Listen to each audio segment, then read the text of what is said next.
But first... Well, everything that you see and hear tonight is based on the real accounts of the people involved. The shocking true story of the TV presenter who fainted on set and the Prime Ministerial candidate who almost followed her. It was the mystery collapse. Right here, in my studio, that stunned the nation, and in particular, the favourite to be next Tory leader, Liz Truss. If he succeeds in Ukraine, he's not going to stop there. He's going to challenge the freedom and democracy. Well, I'm relieved to say that TalkTV's political editor, Kate McCann, is back on her feet. Actually, she's not. She's sitting down just in case we have another unfortunate incident. Kate, lovely to see you alive, first of all. Thank you, Piers. What have you done to that studio? It's a crime scene. You literally created the crime scene in my studio, as you can see. We've still got the podium lying here, a shambolic-looking podium. I've got to say, I just got back from Ukraine, and I was watching just to see, well, it's the first time you guys have used my studio. Would it go as smoothly as it normally does? And honestly, you were doing so well. And then suddenly, bang, and I actually thought one of the lights had crashed on your head. So I was feeling a bit guilty. That was our fault. And then I realised, no, the blame was entirely yours. No, quite. I know. Unexpected and, as I said, a little bit embarrassing and a little bit bruised. But hopefully it didn't dent your studio floor, I don't think. The worst thing about it is that all the papers for 2 days have had massive pictures of you with health updates on Kate McCann.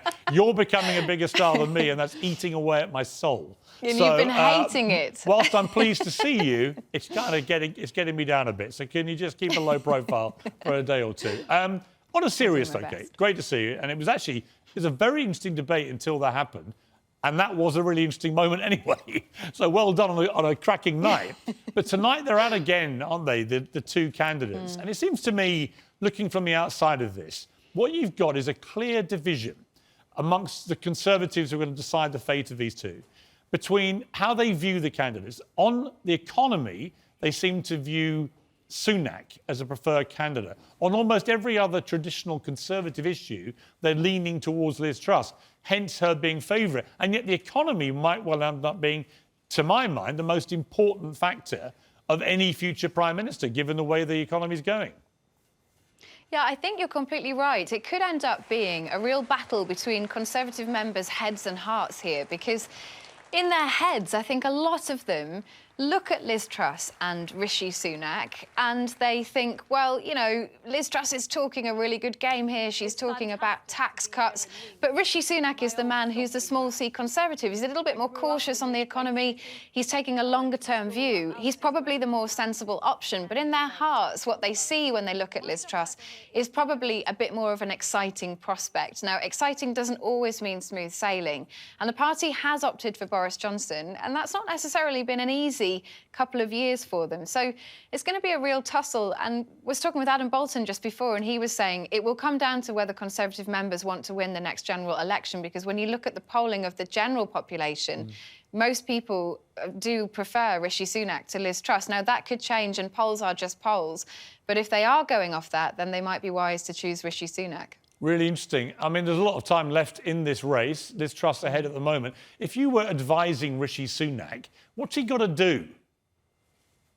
Well, I think we've seen what some of his advisers must have told him to do in the debate so far, which was be more punchy. He's been really determined. He's been talking over Liz Truss, sometimes actually to the point where you really can't even hear what she's saying. And that's gone two ways. With some members, they really haven't liked it. They've accused him of mansplaining. Liz Truss's own camp has said that.